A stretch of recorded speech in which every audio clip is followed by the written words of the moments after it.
Nigel,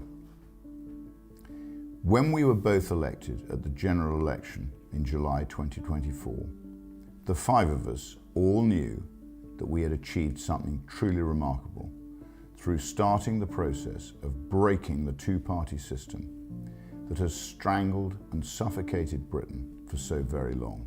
It was a special moment, and it was an honour to walk into that building as part of our group of 5 MPs.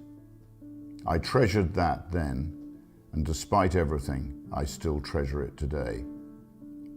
However, now in 2026, we're in a very different place. The landscape has changed dramatically. Our differences over the last 18 months are well documented. I do not agree with how you remove me from reform, but let's not recycle those same arguments again and again. I want to move past that. The country we both love is changing beyond recognition. Millions of people feel like strangers in their own communities. They work hard, pay their taxes, obey the law, and yet they see no fair reward for any of that. They see a patriotic right hopelessly divided. They see hard work punished and indolence rewarded. That is why today I'm reaching out to put personalities and our past disagreements aside for the good of the country we all so want to succeed. To ask one simple question: how can we restore Britain? If we agree on 5 fundamental principles, then I believe we can, should, and must find a way of working together in some form to make it a reality. Reform has taken a path that has moved its core offering away from what I believe is necessary to restore our country. On many issues, we agree. On others, we do not. But I'm hopeful that a common way forward can be found and forged.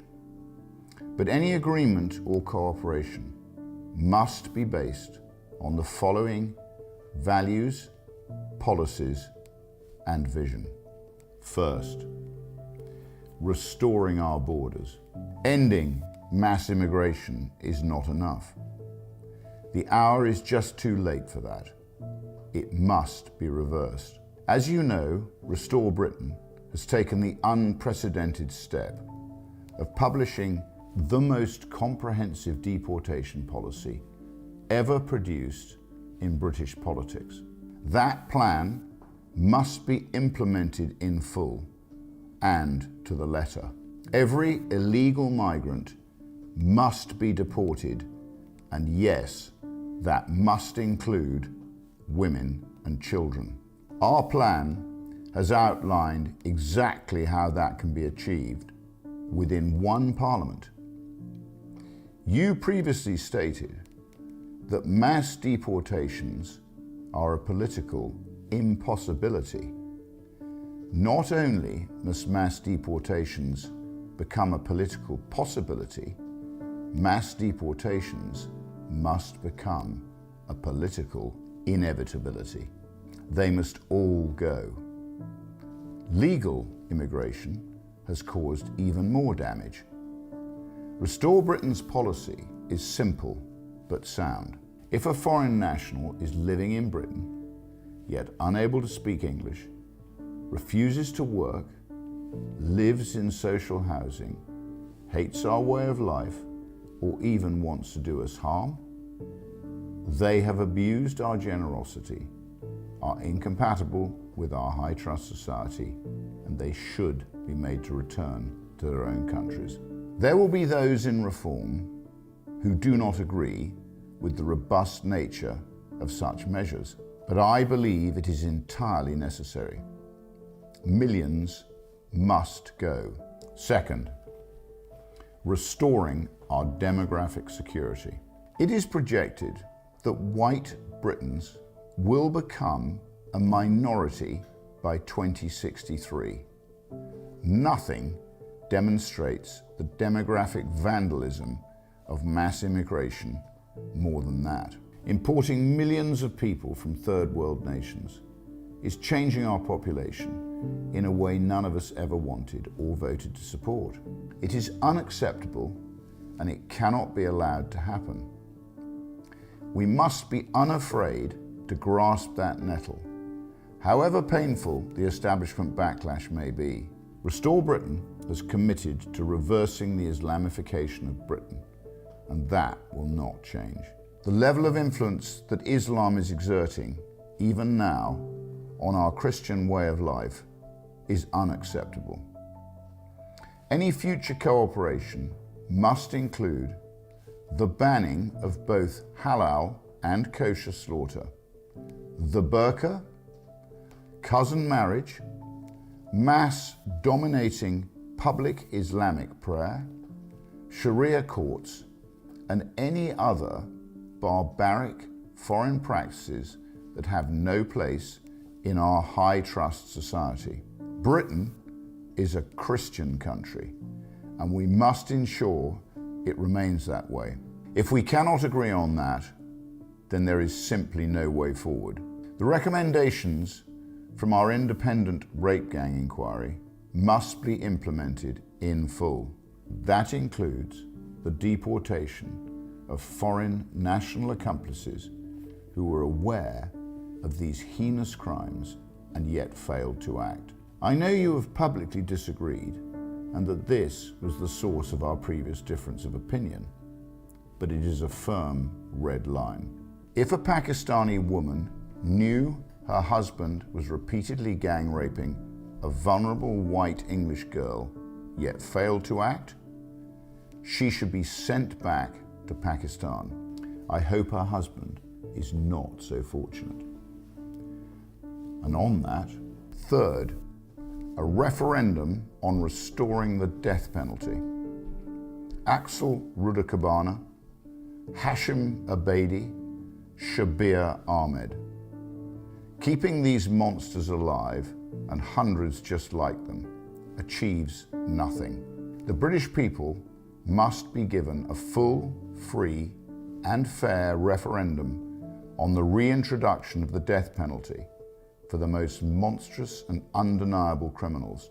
You have opposed this previously, and that is why letting the British people decide is the right thing to do.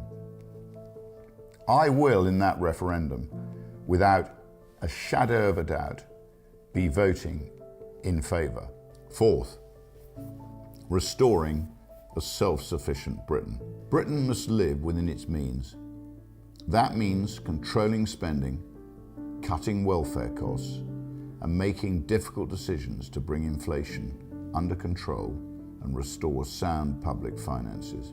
It means a Britain that can power itself, feed itself, defend itself, Restore Britain's uniquely comprehensive policy papers are already addressing these challenges. To fund that, enormous cuts must be made. These choices will not always be popular, but we must be prepared to think in generations, not just election cycles. Governed by what is right for Britain, not for what will simply result in better polling. Difficult, unpopular decisions are now required, not short-term politicking, but long-term, hard planning that will ensure we leave a better Britain to our grandchildren than the one that was handed to us. Fifth, restoring the country's faith in politics. The British people have entirely lost faith in Westminster. That trust will not be restored by recycling the same ministers, advisors, and thinking that created today's problems. Former Conservative ministers who failed our country and our people in so many appalling ways must not be part of any future cabinet. They had their chance and they failed us all. That must not be rewarded with a second opportunity. These principles of restoration will be offered to the British people on the ballot paper at the next general election, with or without your cooperation. My sole aim through Restore Britain is the implementation of a properly considered policy programme that will start the process of desperately needed restoration for our once great country. I do not care how that is done. I only care that it is done. So Nigel, my message is simple. If you are prepared to work together around serious policies, serious reform, and serious government, then so are we. Not because it's politically convenient for Restore Britain, not because it's personally easy. After the events of the last 18 months, I would certainly rather not be making this offer. But millions and millions of British people deserve a patriotic government that puts our national interest before any personal differences that you and I may have. If you disagree, that is your choice. Restore Britain will be ready for what comes regardless. I truly believe there could be sufficient common ground for our two movements to cooperate collectively, destroy the looming left-wing alliance that will finish off what hope remains for this country.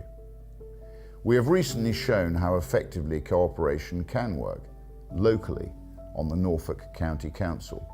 So why not at national level? In my view, failing to even try because of our own personal difficulties is simply not an option.